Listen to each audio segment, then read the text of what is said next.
guys, time flies and we're now halfway through Season 3 of Mamemeister's High Score Kerfuffle. Last week we had a game from 10 Shearers, who was the first to have a game chosen after their games were boosted in probability after winning the previous week. The game that was chosen was Dig Dug, developed by Namco and released in 1982. This wasn't a game I'd played previously, and I really enjoyed it. In some ways, it's similar to Pengo that we had last season, in that you move within a grid, you can go anywhere you want, and you can manipulate the paths on the screen. And just like Pengo, Paulie Moz hated it. We were playing on medium difficulty and with 2 lives, so it was a little more difficult than the default settings and proved quite the challenge. Well, for most people anyway. For Dig Dug, you move around the screen and can dig tunnels, with the aim being to clear the enemies to progress. Enemies can be dispatched either by dropping a rock on them for a good amount of points, or pumping them up with your bike pump weapon, with different amounts of points on offer depending on how deep you are. I found there to be much more depth to the game than what's immediately apparent. There is significant complexity in what routes you take to avoid dying and maximising the score through the use of the rocks. Something that I didn't mention last week is that Dig Dug was followed by Dig Dug 2 in 1985 and eventually evolved into Mr. Driller, which was released in 1999, which featured a similar game mechanic and was originally going to be called Dig Dug 3. I feel like I did okay this week, but more playing certainly would have yielded a bigger score. I was stuck on round 9 for a while, but was beginning to get beyond that yesterday. Round 12 was my best. Those that got further than me reported that after round 11, the next 4 rounds loop repeatedly, so if you can get that far and master those 4, playtime can go on for quite a while and very high scores can be achieved, as we'll see now. We had 14 submissions this week, which is reasonable, but those 14 were all made up of our core players. Only Panther UK and Yoda Gamer Steve of our regulars didn't play this week. Other than the top 2, scores were all pretty tight. There's only 2-fold difference between Robert Morrison in 10th and Mark in 3rd.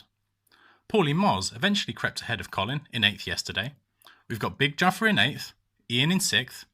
I've ended up 5th with 68,000 points. A little ahead is Weebob, who was squeezed out of the podium places by Mark in 3rd. This week though, more than any other game that we've had, our top 2 are way out in front.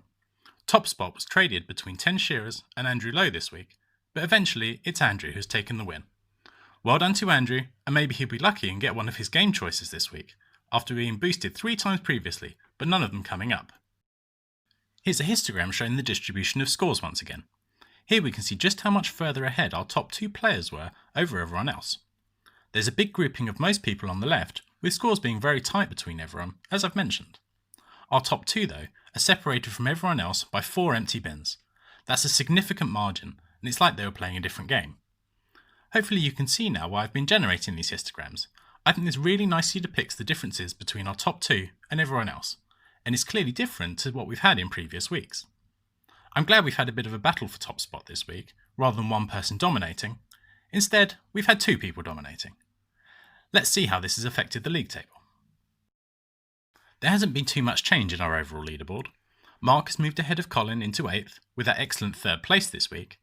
Ian is now tied on points with Paulie Moz. I've crept ahead of Big Juffer into 4th, and by just 1 point. At the top, there's no change though. 10 Shearers have moved within 3 points of Andrew, but with his 3rd win of the season, Andrew is now 10 points clear at the top. That's still within striking distance, so let's see what game we get this week.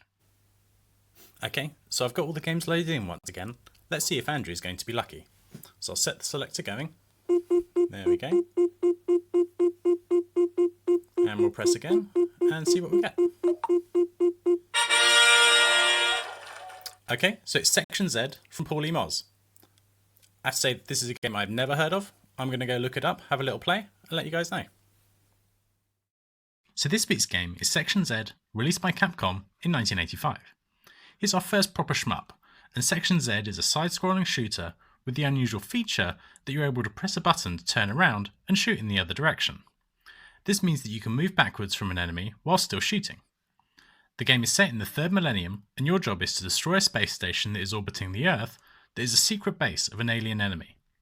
From what I can see, it looks like a somewhat standard shooter, and apparently also has vertical scrolling sections. I guess we'll see what the game is like playing this week. For a 1985 arcade game, I feel like the graphics are a little underwhelming. Gradius also came out that year, which looks better. Even Gunsmoke, also from Capcom in 1985, I'd say looks better than this. I think we'll play on default settings and the Rev 1 ROM. I know we have a few shmup fans in the group, and hopefully Paul can stop moaning about the games. I'll be back next week with the scores, and I'll see you then.